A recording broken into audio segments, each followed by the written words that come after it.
এঁচোড় চিংড়ি বা এঁচোড় কালিয়া তো আমরা রান্না করেই থাকি, তবে চিংড়ি বাদে এঁচোড় একবার এইভাবে রান্না করে দেখুন। কথা দিচ্ছি এর স্বাদ খাসির মাংসর স্বাদকেও হার মানাবে।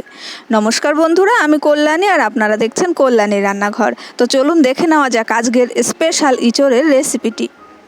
এই রেসিপিটির জন্য আমি নিয়ে নিয়েছি 1 কেজি কচি এঁচোড়। এঁচোড়টাকে একটু আঁতি রেখে কেটেছি, যেহেতু কচি এঁচোড় তাই একটু আঁতি রেখে কাটলে এঁচোড়ের টেক্সচারটা ঠিক থাকে, না হলে একদম ঘেটে যায়। এবার এঁচোড়টাকে দিয়ে দিচ্ছি একটা প্রেসার কুকারে, জাস্ট 2টো সিটি দিয়ে নেওয়ার জন্য। তো প্রেসার কুকারে এঁচোড়টা ট্রান্সফার করে দেওয়ার পরে দিয়ে দিচ্ছি 1 গ্লাস পরিমাণে জল, আর দিয়ে দেবো সামান্য পরিমাণে হলুদ গুঁড়ো। হলুদ দিয়ে এঁচোড়টাকে সিদ্ধ করলে এঁচোড় কখনো কালো হয়ে যায় না। একটা হাতা দিয়ে ভালোভাবে মিশিয়ে দিতে হবে জলের সঙ্গে হলুদটা। তারপরে প্রেসার কুকারের ঢাকনা বন্ধ করে গ্যাসে বসিয়ে দেবো। জাস্ট 2টো সিটি দিয়ে প্রেসার কুকারটা নামিয়ে নিতে হবে এবং যতক্ষণ পর্যন্ত স্টিমটা বেরিয়ে না যায় ততক্ষণ অপেক্ষা করতে হবে। তো চলুন এদিকে একটা মশলা তৈরি করে নিই। আর মশলার জন্য নিয়েছি আমি 15 থেকে 20 কোয়া রসুন, দিয়ে দিচ্ছি 1 ইঞ্চির একটু বেশি পরিমাণে আদা কুচি, আর দিয়ে দিয়েছি 7টা পাকা লঙ্কা, অর্থাৎ শুকনো লঙ্কা নয়, পাকা লঙ্কা ব্যবহার করছি, কাঁচা পাকা লঙ্কা, আর 3টে শুকনো লঙ্কা ব্যবহার করছি।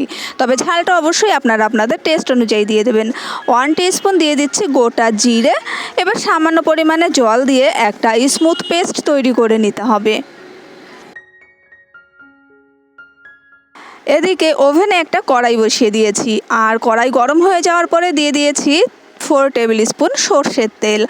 তেলটা ভালোভাবে কড়াইয়ের চারিদিকে লাগিয়ে নিয়েছি। এবার দিয়ে দিচ্ছি কেটে রাখা আলু।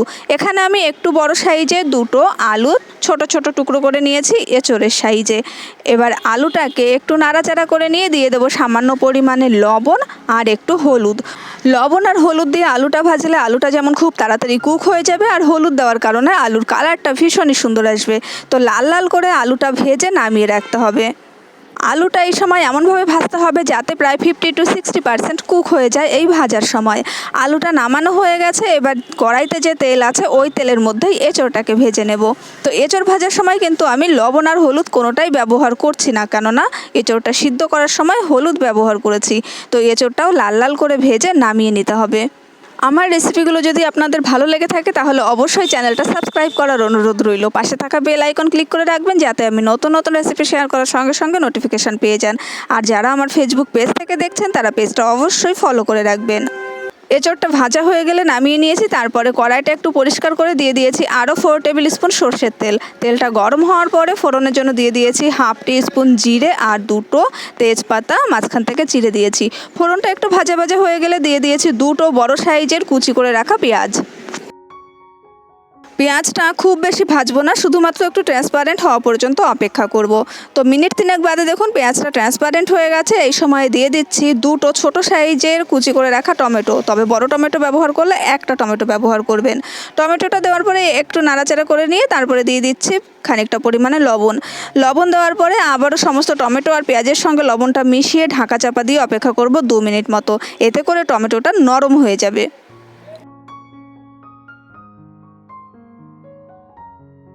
মিনিট 2 বাদে ঢাকা চাপা খুলে নিয়েছি। এবার এই সময় টমেটোটা বেশ খানিকটা নরম হয়ে গেছে। খুন্তি দিয়ে একটু প্রেস করে টমেটোগুলোকে জাস্ট একটু ভেঙে দিতে হবে।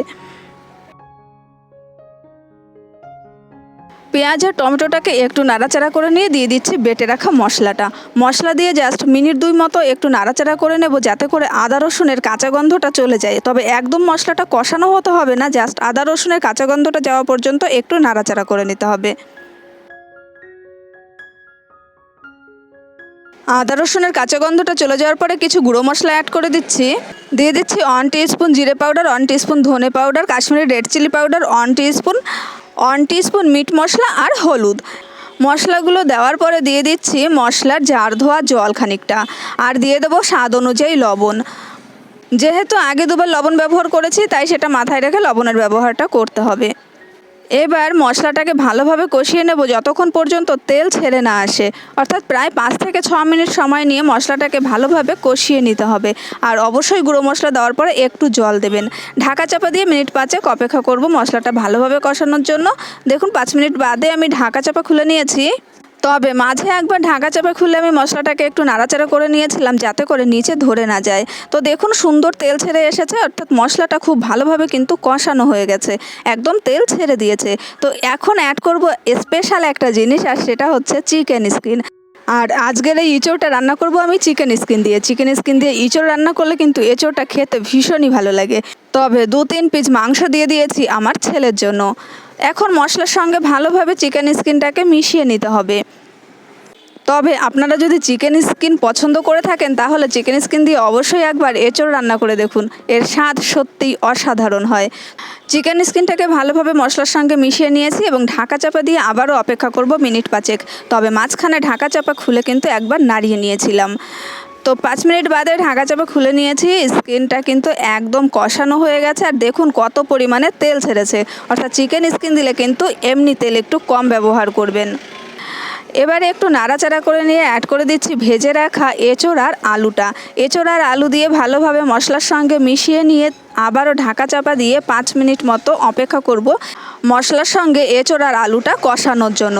তবে মাঝখানে ঢাকা চাপা খুলে কিন্তু অবশ্যই নাড়াচাড়া করে নেবেন, তা না হলে নিচে ধরে যেতে পারে। মিনিট 5 বাদে ঢাকা চাপা খুলে নিয়ে আবারও নাড়াচাড়া করে নিচ্ছি এবং ভালোভাবে নাড়াচাড়া করা হয়ে গেছে। আর এঁচোড় আলু সব কিছু কিন্তু সুন্দর কষানো হয়ে গেছে। এই সময় অ্যাড করে দেব গরম জল, পরিমাণ মতো গরম জল দিয়ে দিচ্ছি। তবে আপনারা যেমন গ্রেভি রাখতে পছন্দ করেন সেই অনুযায়ী জল দেবেন। আমি এখানে 1 গ্লাস মতো জল ব্যবহার করছি। তবে অবশ্যই গরম জল ব্যবহার করার চেষ্টা করবেন, এতে করে টেস্ট কিন্তু বেশি ভালো হয়।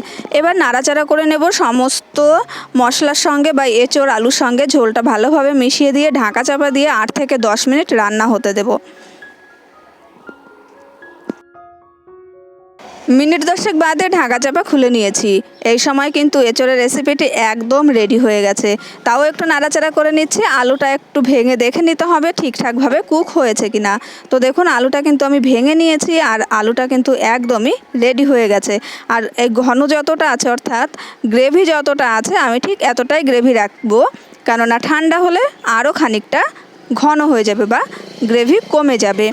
নামানোর আগে দিয়ে দিতে হবে গুঁড়ো গরম মশলা। আমি গুঁড়ো গরম মশলা ছড়িয়ে দিয়েছি। এবার ভালোভাবে সমস্ত তরকারির সঙ্গে গরম মশলাটা মিশিয়ে গ্যাসের ফ্লেম অফ করে ঢাকা চাপা দিয়ে স্ট্যান্ডিং টাইমে রেখে দেবো 5 মিনিট। তারপরে এটাকে গরম ভাত বা রুটি, লুচি, পরোটার সঙ্গে অথবা ফ্রাইড রাইসের সঙ্গে সার্ভ করুন, দেখবেন খেতে কিন্তু অসাধারণ লাগে। তো আশা করছি এই রেসিপিটি ভালো লেগেছে। দেখা হবে পরের রেসিপির সঙ্গে, সেই পর্যন্ত সবাই ভালো থাকবেন, সুস্থ থাকবেন। আজকের মতো টাটা, দেখা হচ্ছে পরের রেসিপির সঙ্গে।